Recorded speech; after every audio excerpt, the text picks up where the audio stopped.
how much have you got in your bank? And I was like, I've got £2,000. Is that enough? And they were like, well, oh shit. I didn't really think it was going to go this well, but fine, we'll make it work. I remember Steve being like, the pressure's on, this has to go to number 1. And I was like, there's nothing that you can do to make Apple get you to number 1. And that was probably one of the worst weeks of my life. With Social Chain, you either loved it or you hated it as an employee. Bootstrapping is a really difficult way to run a business. Got £2,000 to last me as long as I can possibly make it last. I'm going to really give you the backstory here. That is the most delicious thing I've ever tasted in my entire life. I've seen this everywhere lately, and that is pink grapefruit and lime. What a wonderful way to start this video. First thing is first, I shared the little snippet of last week's vlog on TikTok, and it went wild. And I got a lot of questions, and so I'm going to speak about that in this video. The one thing I will say is, please let me know what you want to see from me, because I'm very new to this, and you know, I could tell a million stories, but some of them might not be interesting. Another thing, my nails are not as fresh as they were in the last video, so what I will say is also ignore these. So I think there's quite a lot to tell in regards to like telling the story of how you start a brand, or how you have the idea, what are the motivations, how you did it. And I think actually the most interesting and valuable part, I think, of what I personally have to say is the bootstrapping element of the whole thing. If you don't know what bootstrapping means, it essentially means that you don't raise investment and you don't go into debt while running a business. So everything that you start with, and then everything that you make, just remains within the business, and you don't have any external plugins. What I will say is you can bootstrap off of £1 million, you can bootstrap off of £10 million, you can bootstrap off £100, you know.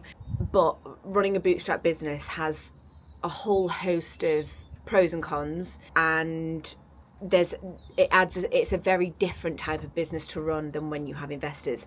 I don't have investment, and so I can't speak on that. There are many people that can. Grace Beverly is amazing at speaking about investment, raising investment, business frameworks, that sort of thing. I could go into business frameworks. She sort of sells a planner. As far as I'm aware, I haven't used it, but I've seen a lot of people talking about that.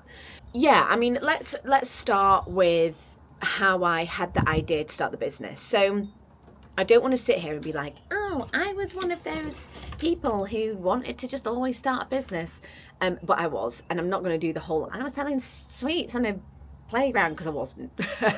I think I just always really liked the idea of being like having absolute autonomy, and actually being completely and utterly transparent and honest. I really have always been, I always had the lowest grades out of my friends. I'm not going to sit here and say I'm stupid, because I'm not, but I wasn't a straight A star student, and I was surrounded by a lot of very intelligent like friends and whatever, and I always felt like a bit of an idiot, to be honest. I really enjoyed school. I really enjoyed things like maths and whatever, but I was the kid who would oh my god, I actually remember when I was in it was primary school, you know, when you used to do science experiments, and then at the end you'd have to like write what you did, how you did it, and what you learned. I distinctly remember in year 6 writing as what I'd learned out of a science experiment. I wrote, in this experiment I learned that science is actually fun. Can you imagine being the teacher that read that? Honestly. Yeah, I've seen a lot of these like type A, type B trend things going around, and I feel like I should really do that. But anyway, that's a side note. I was always very much the sort of creative one, the sporty one, the, you know, I wasn't the academic. I wasn't academically intelligent in that I couldn't remember large swathes of text and then write an essay on it. I'm not going to sit here and say that I got terrible grades and, you know, here I am today. I didn't. I got good grades. I just wasn't an A-star student. And I always felt very insecure about that. And I think I always sort of felt like I had to prove myself, because I was never going to be a doctor or a lawyer or, you know, a rocket scientist. That just was never in the path for me. But I was always very career driven, and I was always very motivated, and I was always very, set my mind to something and I will do my absolute best to achieve it. And I really do think that I almost felt like I didn't have any other way to succeed other than starting my own business, which is actually quite sad in itself, but I think that is probably something that's quite relatable to a lot of people. And I actually recorded a podcast recently with Dr. Lalita Suglani, and she's the author of a book called High Functioning Anxiety. It was a Stompcast episode with Dr. Alex George, so that's one of the podcasts we produce. And Alex turned to me and was like, "That's you." And I was like, "Is it?"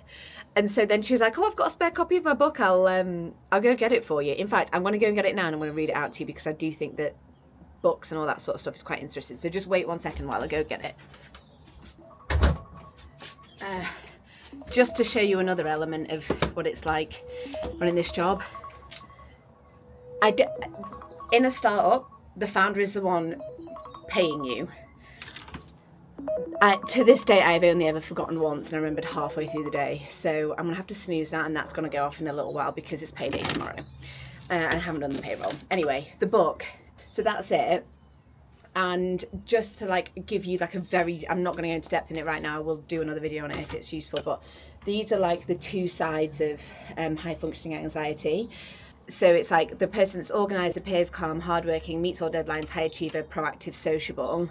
But on the flip side of that, that's, you see all of those personality traits, but actually that same person at home is the perfectionist, excessive worrier, burned out, over-responsible, inadequate, procrastinator, lonely. And I do think, in fact, I will definitely do another video on this, maybe just a TikTok.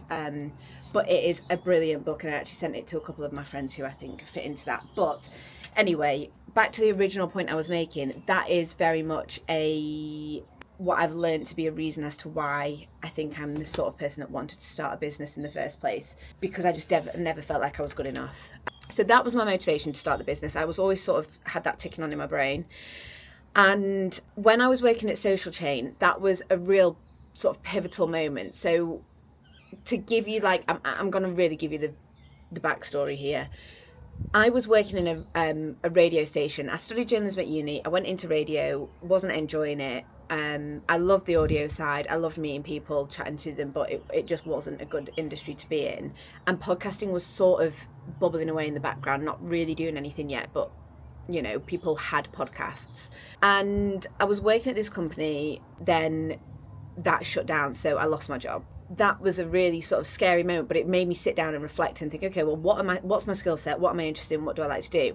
And then I got a job as a freelancer content developer at Social Chain for a project that I can't talk about because I'm under an NDA for it still, and it actually never went live. But that was a moment where I was really sort of free to flow with ideas and creativity, and I loved that.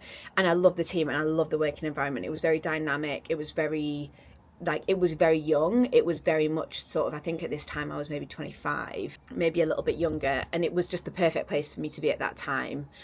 And I'd had a really big confidence knock, and I think that probably sort of fitted into this high functioning anxiety. So that was I think maybe 2-month job. And when I quit that job, I'd had my manager there had said to me, "Oh, Steve's seen your CV and he's sort of wanting to take podcasting a little bit more seriously. Do you want to have a chat?" And I was like, okay, cool. I had the skill set, but podcasting was quite new. I was like, yeah, sure. So I interviewed for that, but it was very much a sort of, you're the only person that sort of has audio first experience, and that's what we want to do.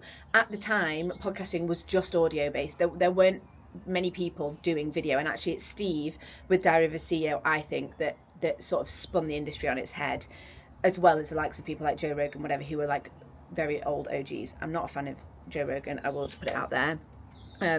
But just to give you the context, he was very much like a YouTube podcast. So 1, 2, skip a few, obviously got the job, and was working on the Pretty Little Thing podcast. So behind closed doors, I worked really closely with Nat O'Leary, who hosted that, and she's now a BBC Radio 1 presenter, so you might recognise her name. She was amazing. I loved working with her, and that PLT team, again, it was an outlet of pure creativity, and we built this format where Nat would interview, different influencers and whatever, and sort of get the behind the closed doors information. That massively blew up. We launched that, and it went to number 1 on the first day. I remember Steve being like, the pressure's on.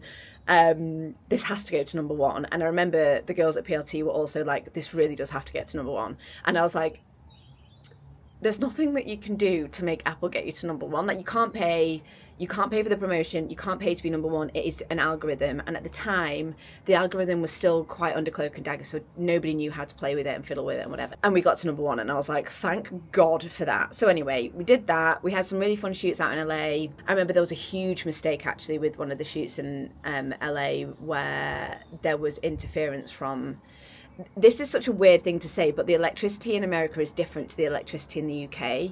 And so the kit that we were using out there was not the kit that we were used to using here. I was still very new to everything. It was me, a videographer, and an account manager with the PLT girls. And the videographer's lights cable was touching the cable that runs to the microphones, and it just had this buzz on it.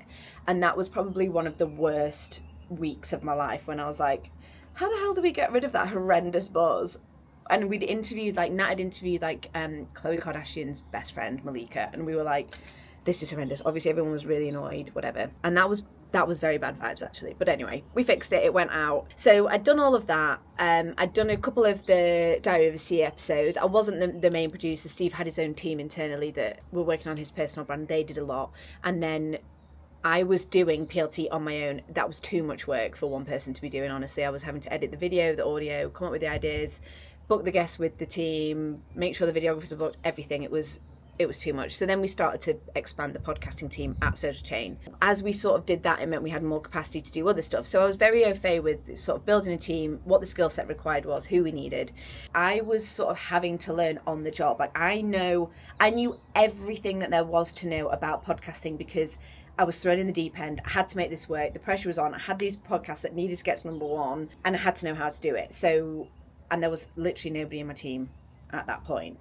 So I'd really developed that skill set. And I think with Social Chain, you either loved it or you hated it as an employee. It was an extremely entrepreneurial type of place to work, in that if you could be proactive and you could show initiative and you could get stuff done and you were hardworking, then you swam. But if you sort of weren't that, I think it was quite a hard place to be. And like any workplace, people have their complaints about stuff, but personally I loved it. I thought it was really creative. I was working with incredible people, and there are so, with this entrepreneurial thing, what I mean by that is it's very much that if you Steve was sort of creating these entrepreneurs within the business, working for the business, because they had to take care of their part of the business. People were really motivated and they were really driven, and they could see that they were having an impact and what they were doing was successful. And so it really sort of bred this culture of work hard, whatever. Some people might refer to that as being quite toxic. Oh, there we go. Sorry. Payroll. Some people would refer to it as toxic, I think, and it did depend on what your job was there. I was very much in the creative team. It was a big company. There was an office in New York, whatever, everywhere. Anyway, after sort of working at Social Chain for a while, I started to feel a little bit I was doing the same things. I wanted to work and I wanted to make projects that I was slightly more aligned with. Hand on heart, I absolutely loved working with the PLT girls, but I'm not a PLT girly. There was a lot of ideas I had that we weren't able to make, and to be honest, there was a massive gap in my knowledge and the company's knowledge about how to work with talent on these kinds of long running projects. Plus, Social Chain was a marketing agency. They were getting paid to make things. There was no such thing as revenue shares or whatever, which is a whole in-depth other video. But I was sort of thinking, okay, I was having to work on football podcasts of just groups of men, and I like football, but I just didn't feel very comfortable in that sort of environment. And I also really didn't feel valuable to it, in all honesty. I loved producing, but I couldn't give any value to these 6 guys doing a football podcast because I didn't watch football. There were things that I wanted to make more than I wanted to make that. As I started to look at the job market, I realized very quickly that there were no companies that were making podcasts that I wanted to go and make, because there were still very few of them. So that was sort of happening, and then COVID happened, and that was really terrifying. And I sort of distinctly remember us all being taken into this room at Social Chain, And they were like, so there's this bug going around and we don't know whether it's safe for you to all be in the office. And so if you want to go work from home, then you can go and work from home. I remember walking home thinking, what the hell is going on in the world? Like, this is actually crazy. I got home and then I got quite scared because I was thinking, well, if I don't feel safe in the office, what's it going to be like in a studio? Like, can we go into recordings, whatever? And I genuinely was like, am I going to lose my job? Nobody had answers. What I then did was, this is the level of like entrepreneurial sort of spirit, I think. I went home and I remember thinking, I just need to come up with some ideas and a way to record remotely so that we can keep our jobs. And so I remember coming up with an idea for Coca-Cola, which I'm not going to share because I do actually think I want to do it one day. But I came up with an idea and was like, here we go, like this will be great. We'll be able to figure this out. We can record with this type of microphone, whatever. And then a few weeks later, me and my team were all put on furlough. It was a very pivotal moment because my job was at risk. I kind of wanted to look for other jobs anyway, but the only issue was it was a little bit like, well, if I can't maintain a job at Social Chain, that would indicate that there's probably not much of an opportunity without the backing of a company and being employed by somebody. So that was quite a worry. Anyway, as things started to sort of advance, I really started to develop these ideas. And like I said, I'd already freelance before and I'd already sort of started thinking about what my next move would be. And then I was like, you know what, I've built it at Social Chain. I know what the skill set required is. I know how to reach out to people. I know how to do every single part of the job. So that's when I started to think, okay, well, what are the productions I do want to work on? Who do I want to work with? Who are my dream clients? And so when I'd actually done that work, I'd realised that I wanted to work with female talent. I wanted to make podcasts for female audiences because, as I'd said before, I was working in like a very heavily male environment. The industry is like the audio industry and the video industry is extremely male weighted. And so it does mean that if you are talent and you want a production team that understand the content and they know how to make podcasts for you and your audience, you want to have a production team around you that understand that, because then you'll make a really good product and you'll make a podcast that people actually want to listen to. So that became my focus. And I realised that I didn't want to work. I'd had a few bad experiences working with men, to be perfectly honest, and I didn't want to work like that anymore. And so with all the ideas I'd had, with the talent I knew I wanted to work with the team I knew I wanted to work with, and with the expertise and like understanding and knowledge that I had, I then was like, okay, this has to be a podcast production company for women, for female audiences and for female talent, because the talent want women and I want to work with them. This was all sort of in my mind while I was on furlough. And that was the point where I was sort of like, okay, well, it's now or never. Like, they're going to ask me back at some point. There were sort of rumblings that we were going to be able to go back into the studio and start recording again. Lo and behold, obviously, I was asked to go back into the office. And then that was where I was like, I really don't want to go back. After I've just spent the last sort of 4 months coming up with all of my own ideas and how I would reach out to people and what my, like, really sort of pitching myself to myself about my skill set and what I had to offer.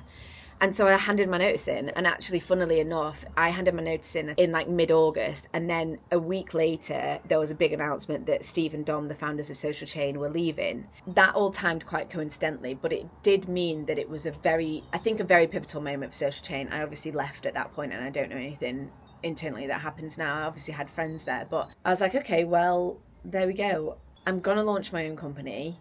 It's going to be for female talent and female audiences, and we're going to produce podcasts, and I want to call it Astrid. And the reason it's called Astrid is because it's a Norwegian name. It's a female name that means to be divinely strong, divinely powerful, divinely beautiful. And that felt so right. And it really sort of encompassed the reason why I wanted to do it. It sort of really lived within the values of the company, the mission of the company. And to this day, I love telling people that that's the name and why it's called that. We get a lot of people being like, I love the name Astrid, why is it called that? And it's sort of, it's not obvious, it's not glaringly obvious. What I didn't want to do was have something that was like women's podcast production, or obviously that's terrible, but you know what I mean? I didn't want something that was so overtly feminine. And so, you know, we're not an activist brand, we're an entertainment company at its core, and we have our beliefs and we have our absolute core moral value of by women, for women, and it will always be that. But we're not going to sit here and sort of say men can't listen or whatever. To this day, we're a fully female team. We are making podcasts primarily for female audiences, and people come to us because they know that's who we are and that's what we do, and that's the word of mouth that we've got, and that is phenomenal. Now, there's been a whole like pivot within the business. Going back to the point about being bootstrapped, it means that you can only spend the money that you earn. And because I was bootstrapping on £2,000, that £2,000 basically was to cover me while I found my first few clients. Then the money that started coming in through those clients then allowed me to sort of think, okay, well, what resource do I need to make sure that this happens at a really high quality, and sort of went from there. So bootstrapping is a really difficult way to run a business, and I'm not going to sit here and say it's easy. You have to be surrounded with the right people. You need to be in the right environment to be able to do it, because at the time I was living with my boyfriend, is an ex-boyfriend now, but even just living with somebody who owned their own house and sort of had that security, I obviously paid towards living there, but even just having that level of security, I didn't have any ownership in that house, and I don't own a house still, but even that was like a massive safety net. And I will also say, I'm not from money. My parents have never given me money to be able to do any of this. That 2K was just my furlough money that I'd managed to save after I'd bought a really nice Coach handbag. And so after, like within all of that, I will not sit here and say that anybody can bootstrap. I don't think you can. I think if you are in a situation in your life where the risk is relatively low for you to be able to do that, then you should absolutely take it and run with it. And I think with that in mind, that also ties in very closely to if you are in a situation where you're thinking, I really want to do something, I think I can bootstrap it, I've got X amount of money, I need this much to make it work, or I've got this much time with that much money. I think you need to think about, like, really sit and think about the risk, because if the risk is low, then take that as a sign, or take this as a sign that now is your time to go and execute on it.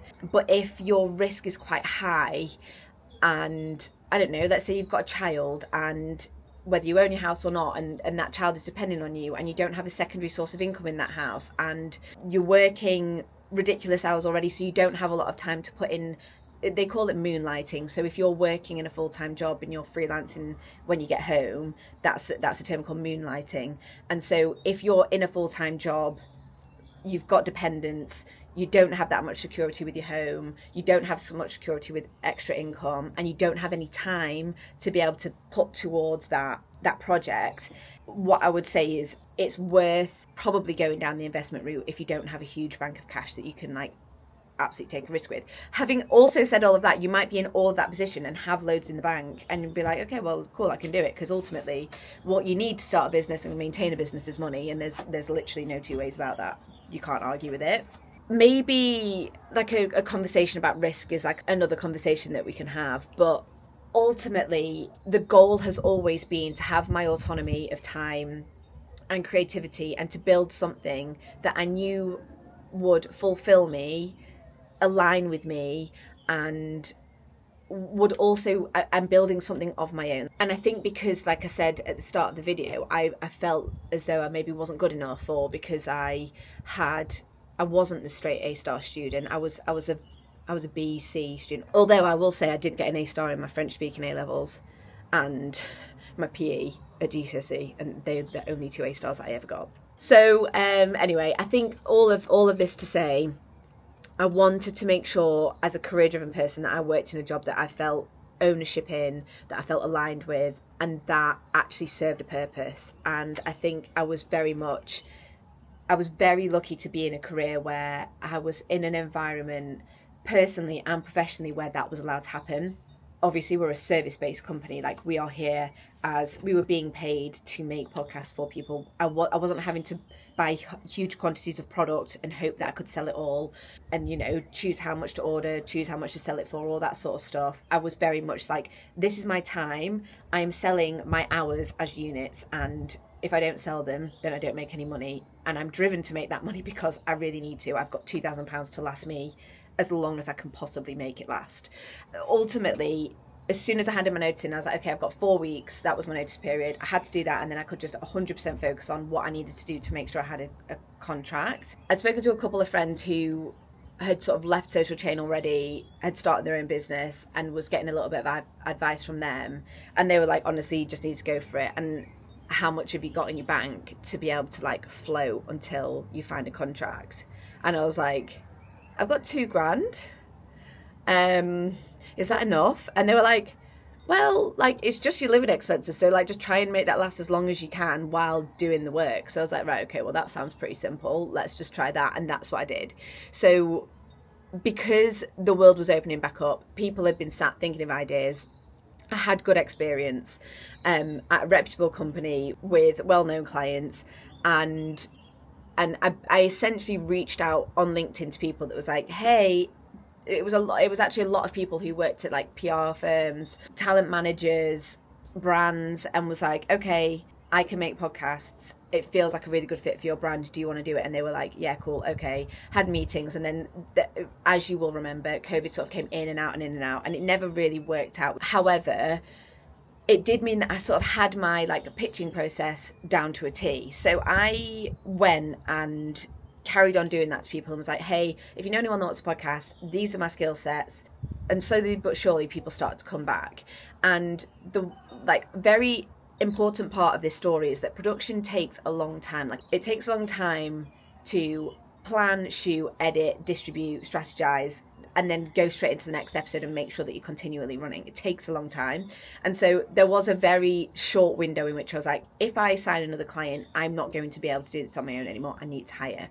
So that was in the September that I'd left. By the October, I'd then incorporated Astrid as a limited company because so many people had come back, and I was like, oh shit, I didn't really think it was going to go this well, but fine, we'll make it work.